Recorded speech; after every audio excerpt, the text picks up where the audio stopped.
Olá, eu sou o pastor Silvio Macri, pastor aposentado, membro da Igreja Batista do Aeroporto em Itapiruna, e tenho esse canal aqui no YouTube para transmitir mensagens da Palavra de Deus. Nossa mensagem de hoje tem como título A Hora Mais Decisiva de Jesus.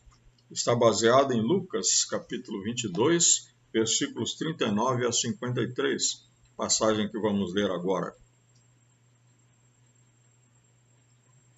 Então, acompanhado de seus discípulos, Jesus foi, como de costume, ao Monte das Oliveiras.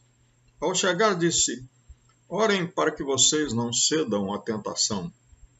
Afastou-se a uma distância, como de um arremesso de pedra, ajoelhou-se e orou: Pai, se queres, afasta de mim esse cálice.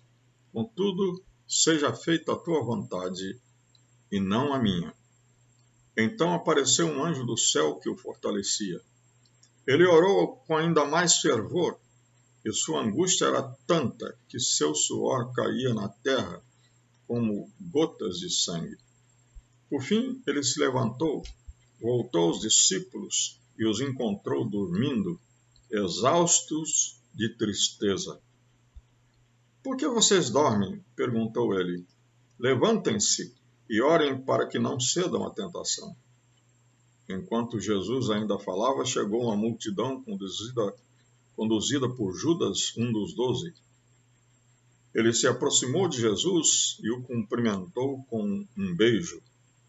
Jesus, porém, lhe disse: Judas, com um beijo você trai o Filho do Homem?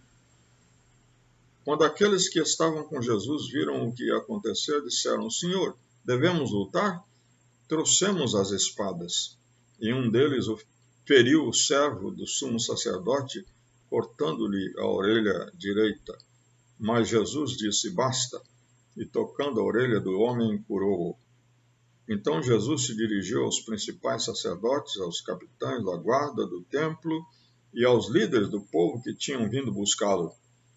Por acaso sou um revolucionário perigoso para que venham me prender com espadas e pedaços de pau? Por que não me prenderam no templo? Todos os dias eu estava ali ensinando, mas esta é a hora de vocês, do tempo em que reina o poder das trevas. Em João capítulo 12, Jesus fala dessa hora. Ele diz: chegou a hora do Filho do Homem ser glorificado. Eu lhes digo a verdade, se o grão de trigo for plantado na terra e não morrer, fica ele só, mas se morrer, produzirá muitos frutos. Agora minha alma está angustiada. Acaso devorar, Pai, salva-me desta hora? Mas foi exatamente por esse motivo que eu vim. Pai, glorifica teu nome. Então uma voz do céu falou: Eu já glorifiquei meu nome e o farei novamente em breve. Chegou a hora de julgar o mundo. Agora o governante deste mundo será expulso. Isso foi João 12, 23, 24, 27, 28 e 31. E lá, no capítulo 17 do mesmo Evangelho de João, Jesus disse: Pai, chegou a hora, glorifica teu Filho, para que ele te glorifique. Isso foi dito antes desse episódio que Lucas narra aqui no capítulo 22. Foi no jardim do Getsemane em que Jesus orou e foi preso. Foi nessa hora que realmente ele teve a hora decisiva. A hora em que ele foi dominado por grande angústia. Tão grande que ele soava gotas de suor como se fossem gotas de sangue. Aquela era uma hora decisiva, porque era a batalha que antecedia a morte na cruz. ela era decisiva porque a partir desta hora ele passou a estar pronto para morrer na cruz por nós. Foi a hora da batalha decisiva entre o príncipe das trevas e o Salvador do mundo. É o que Jesus disse no versículo 53. Esta é a hora de vocês, o tempo em que reina o poder das trevas. É aquela hora em que Satanás aparentemente estaria derrotando Jesus. E essa era também a última oportunidade que Jesus tinha de desviar-se da cruz. Ele orou: Pai, se queres, afasta de mim esse cálice. Os outros evangelistas dizem que ele fez essa oração 3 vezes.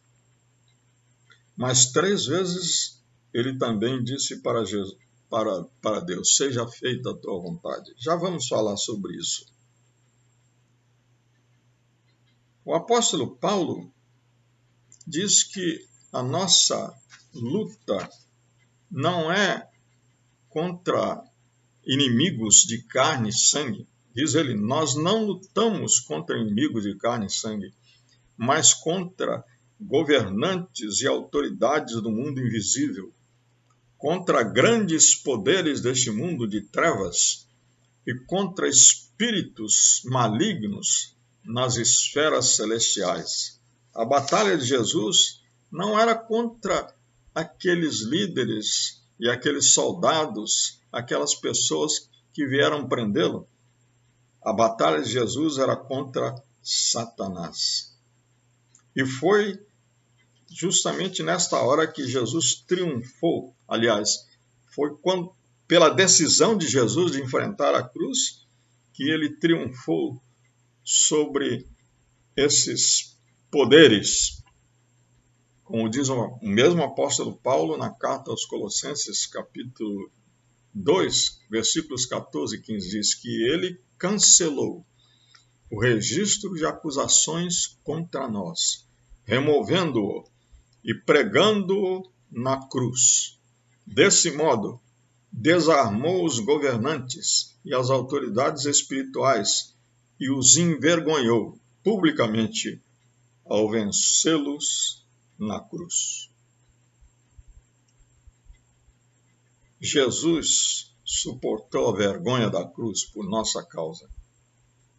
Naquela hora decisiva, Jesus decidiu que iria fazer aquilo que o profeta Isaías previu: levar sobre si as nossas transgressões.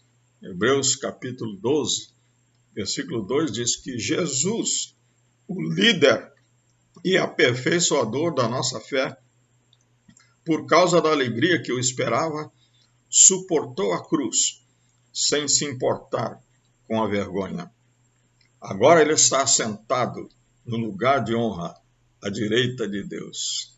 Jesus suportou essa vergonha, essa ignomínia, todo esse julgamento, toda essa condenação e essa morte terrível por causa de nós, por nossa causa, para nos salvar e por causa da alegria que ele teria de ser o Salvador do mundo.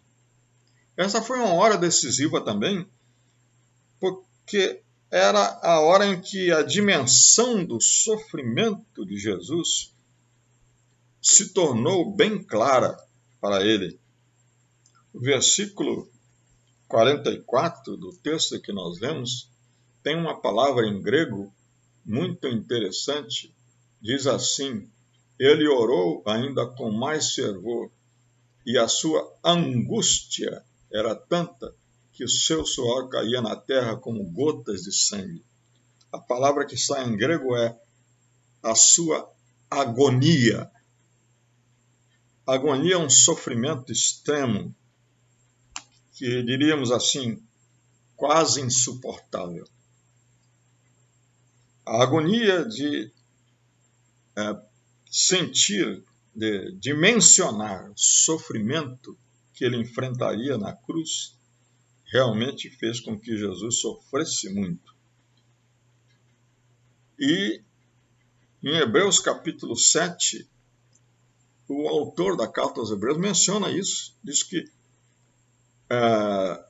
enquanto Jesus esteve na terra, ele ofereceu orações e súplicas, está mencionando esse evento, em alta voz e com lágrimas àquele que podia salvá-lo da morte. E suas orações foram ouvidas por causa da sua profunda devoção, por causa da sua profunda dedicação à missão que ele tinha recebido de Deus. E era uma missão que ele teria que enfrentar sozinho.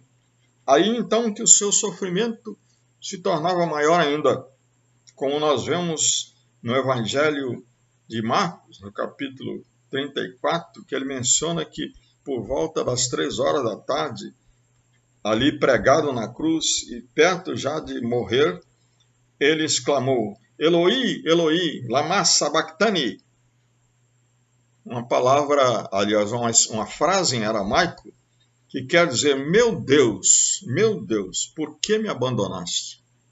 Naquele momento, Jesus estava sozinho. Ele teria que enfrentar a cruz sozinho e enfrentou. E isso estava na mente dele quando ele estava ali no jardim do Getsemane orando. Ele seria traído, seria preso como um bandido, como um terrorista, como ele mesmo fala, teria um julgamento ilegal e sofreria uma pena de morte, de execução por morte, reservada para o pior criminoso. A cruz era a execução que os romanos adotavam para os criminosos mais terríveis, como os terroristas, por exemplo. E em 2 Coríntios 5, 21, Paulo diz uma coisa interessante, ele diz que Deus fez de Cristo, aquele que nunca pecou, a oferta por nosso pecado, para que por meio dele fôssemos declarados justos diante de Deus. Isso que era o pior de todos. Sem nenhum pecado. Sem nada de que pudesse ser acusado. Sem culpa nenhuma. Ele assumiu o nosso lugar naquela cruz.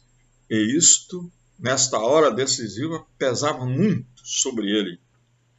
Por isso que ele orava: Pai, se é possível, passa de mim esse cálice. Contudo, seja feita a tua vontade.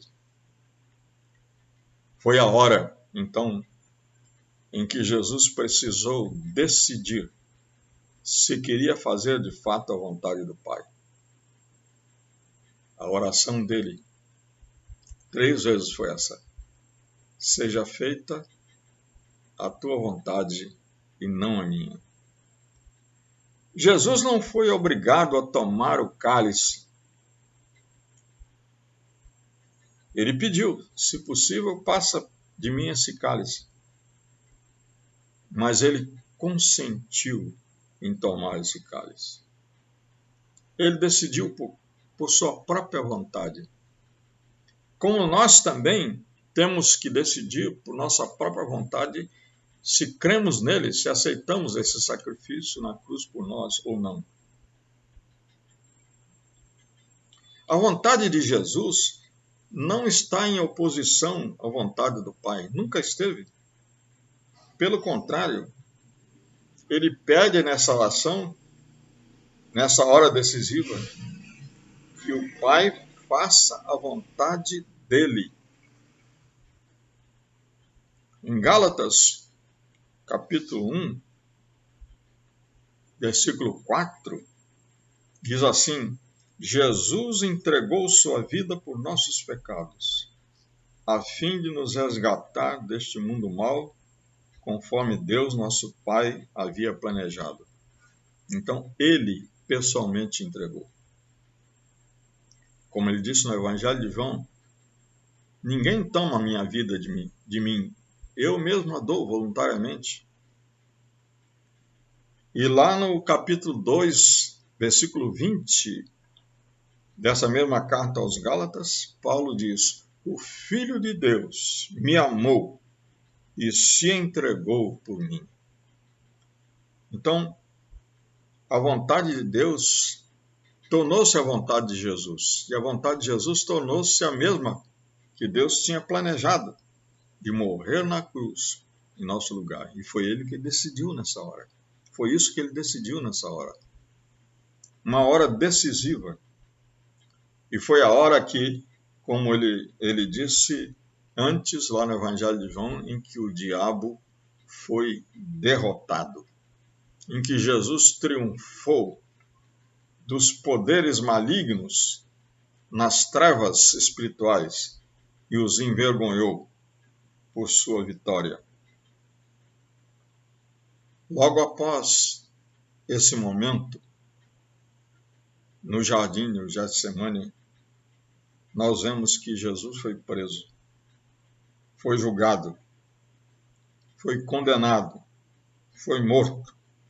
Nessa sequência, preso, julgado, condenado